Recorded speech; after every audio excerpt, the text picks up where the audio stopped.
Hello, everyone. I am Phoenix Tremaine, and this is my entertainment news.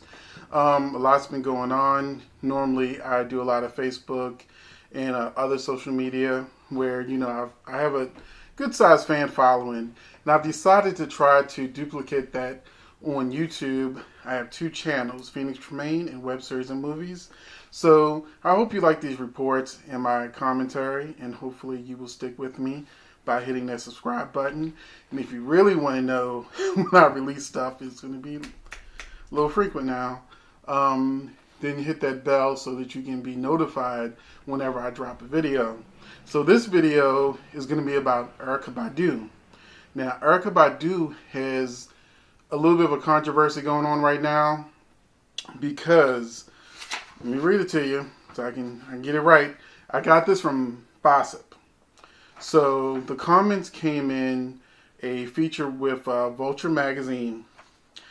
Erykah Badu was quizzed about being labeled as anti-Semitic after traveling to Israel in 2008, where she said she followed the Nation of Islam leader Louis Farrakhan. She offered the following response. Are you ready for this? I'm not anti-Semitic. I'm not an anti-Semitic person. I don't even know what anti-Semitic was before I was called it. I'm a humanist. I see good in everybody. I saw something good in Hitler. Hitler was a wonderful painter. God. No. I'm not going to start my commentary yet, but just let that just sink in for a minute. Erykah Badu said she saw good in Hitler. Let's continue. The interviewer pulled the singer up on the problematic nature of her statement, squarely asking, what would his skill as a painter have to do with him being, what would his skill as a painter have to do with him, any good in him? I didn't write this. I just copy pasted and printed it out. So, bad grammar, not my fault. But, bad grammar is hard to read when you're trying to get it out. You know what I'm saying? Okay, Erykah Badu says, okay, he was a terrible painter. Poor thing. He had a terrible childhood.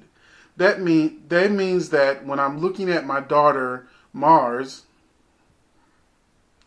I could imagine her being in someone else's home and being treated so poorly, and what that could spawn. She continued, I see things like, I guess it's just the Pisces in me. I see things like that. I guess that's just the Pisces in me. Sorry, that was my fault. But the mess didn't stop there. No. And I'm actually reading what the commenter said. Badu was then probed on how she rationalizes empathy when it comes to those who've done wrong, such as Hitler and Bill Cosby. They dragged Bill Cosby into this mess. To which she responded, I would have to really think about it and know the facts in each of those situations before I made a judgment, because I love Bill Cosby and I love what he's done for the world. But if he's sick, why would I be angry with him? Now, the commenter says, stressing that she feels bad for those who've been hurt, she continued to articulate her point with, hurt people hurt people. I know I could be crucified for saying that because I'm supposed to be on the purple team or the green team. I'm not trying to rebel against what everybody's saying, but maybe I just want to measure it. In closing, as at this writing, Badu is trending on Twitter, with most of the responses dragging her all over the East streets. Characteristically unbothered, Badu actually shared the story herself on Twitter. Now, okay, I get it. We all love Badu. We all know her music. We know she's the Soul Sister. She does the Soul Train Music Awards for a reason. Her outfits, her hair, and I actually understand what Erykah Badu is trying to say but I do find it problematic. And here's the reason. Like I said, I'm a fan of Erykah Badu. I'm thinking about going to the Essence Festival this year, which means, I'll probably go and watch Erykah Badu perform along with Janet Jackson and Mary J and all the rest of the people. But there's a time and a place for everything.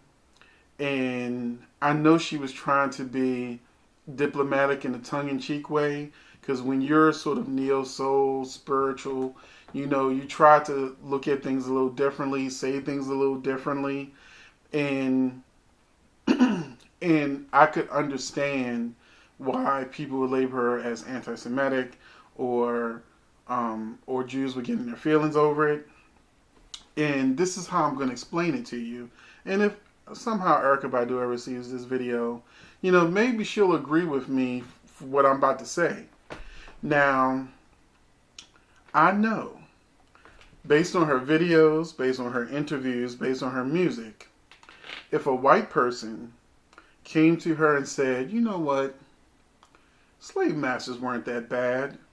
There was good in slave masters too.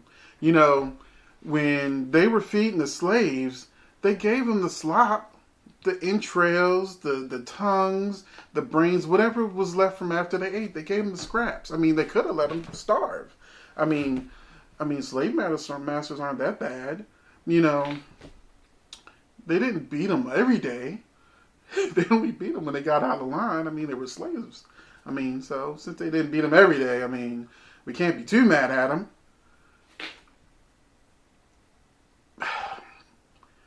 If you understand that concept, you would know that, or I should say, if you understand Erykah Badu or me or most black people, those are fighting words. those are the words that'll get you cussed out. Those are the words that'll get you punched in your mouth. Those are the words that'll get you dragged on the internet.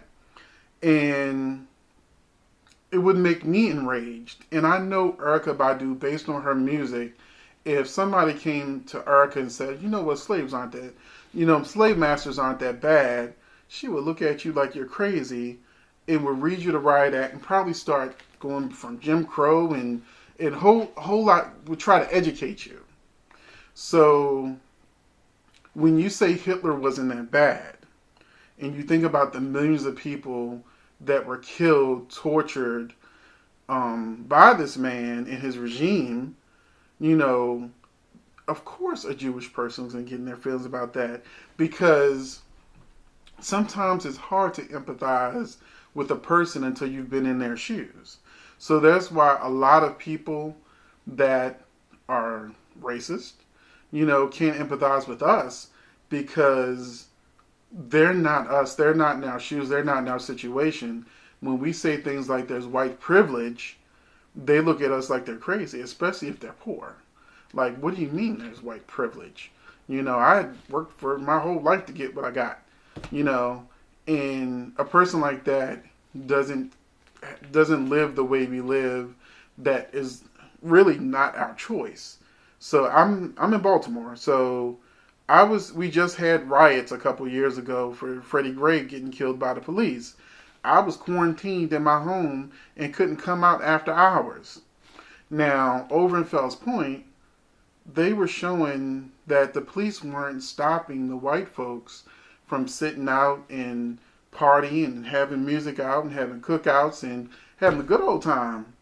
But if you came to the inner city or the more urban areas, the police were patrolling. If they see you, get in the house, or, you had to have a paper from your job saying you were out past curfew due to a work-related situation, or you were on your way to the hospital for a medical-related situation. And it caused a lot of division in Baltimore, because when people started making videos and different things about what was going on in white neighborhoods, like cookouts after hours, they weren't being told to go in their house, there's a double standard. You want to call it white privilege? You want to call it a double standard? It is what it is. It's just the facts. It's just what happened. But if you're not in a situation where the police are coming down on you, just because you're black. And so you already have a target. And it's not all police, because all police aren't bad. I've dated police before. So all police aren't bad. And you know, sex can be good too. But getting back to Erykah Badu, she can relate to the black situation, the slave mentality, the things that are big that go down all the time. Internet has connected us so that we see that all over the country, and even in England. I report on Facebook about the racism in England too, and I have friends in England, and you know, we talk about the different things going on all the time. So we can relate to our experience, and we don't want anyone to tell us that we're not experiencing what we're experiencing and telling us our history doesn't matter and we should get over it. So when you say that there was something good in Hitler, that's like saying there was something good in that slave master that killed, murdered, raped, abused, and generations later have sent the slave mentality down the line and is still affecting us generations later. And the whole slave mentality thing is a whole nother conversation I'm not going to get into, but if you know about it, you know about it. And all I want to say is we have to be more careful about some of the things we say. And as a commentator, I piss people off all the time. I say things that people love. I say things that people hate. You know, people are divided in my social media about my take on Monique. I've got people that are telling me, you know, what do you mean? You know, this. And then other people saying, you're absolutely right. So we're never going to be 100% correct on everything that we say. But there are certain common sense things we have to take into account, which is when you take a horrific experience that a lot of people have gone through and it's affected generations later and has affected an entire people, you don't be dismissive about that just because you're not Jewish, just because that's not your experience, because we don't want them dismissive about what we're going through and what we've gone through and what's happening now in 2018 that happened in 2017 and 2016 and in this Trump era. You know, there's a whole lot of people that have been emboldened. So they're racist. There's certain people that were racist and prejudiced, and they kept their mouth shut because we live in a politically correct society now. So it's hard to really comment on anything without pissing somebody off sooner or later. But we live in a politically correct society. So a lot of people kept their racist beliefs and mentality in their households or with their friends. But now there's people that feel emboldened where they're having these marches and they're not wearing masks, they're not wearing hoods. You know, they are fully recognizable and they don't care. They feel like this is their time. And we have to be aware of things like that. But people can't feel what we feel and understand what we're going through and understand what we're warning people is happening if we don't also open ourselves up to understand other people's experiences, and that, you know, it's not just our pain. There's a lot of pain going around, I'm a fitness trainer, so I understand people about their looks, their weight. Like, I have clients that have body issues because they're too skinny. I have clients that have body issues because they're too fat, you know, and they come to me for help, whether they need me to help them get bigger or they need help me get smaller. But I can't say this skinny person's problems are any less than this overweight person's problems, who's probably coming to me to help them get down diabetes, high blood pressure, all that stuff. All that stuff that comes with being overweight. You know, because some people, like I have a new client now who told me, I like being thick. I just want to be in shape and thick. It's a difference. So he's not trying to be skinny. He's not trying to be He-Man. But he wants to maintain a thick body. But he wants it to be a tight body and lose the flab. So, I'm sorry I'm going off topic, but I'm just trying to equate experiences when you can't really equate experiences, but you have to be emotionally cognizant of people's emotions and how they can get in their feelings about something because you discount their experience. So that's all I'm going to say on that, is that Erykah Badu wasn't being anti-Semitic. She was being insensitive. It's a difference. So don't love her any less, but hopefully she will learn to be more cognizant of how she's trying to deliver her message, because her message was more about that peace, love, smoke too much weed type shit. I ain't supposed to cuss on YouTube, but you know what I'm saying. There's a whole mentality that goes with the neo soul about, they used to call them hippies, but now it's a whole mentality. They don't mean no harm. She's not trying to be anti-Semitic, but she needs to learn how to deliver her message without that inflammatory message added to it. She's saying we need to try to find the good in every situation, even the worst situations. And a Buddhist can tell you that. I can tell you I've been molested, I've been child abused, I've gone through hell, but I came to a point in my life where I realized that, I went through all those things to become the person I am today. And the person I am today has been able to help other people, whether it's when I was a fireman, or whether it's now, or whether it's commentary. Because I've experienced certain things, I can now help other people who have been hurt in the same way. But once again, that's a whole nother conversation. Don't want to get off topic. But I hope you enjoyed this commentary. I hope Erykah Badu learns how to speak more eloquently, in relaying the message of finding good in bad situations. I was able to find good in my situations because I'm able to use it to help people. And that's how I rationalize,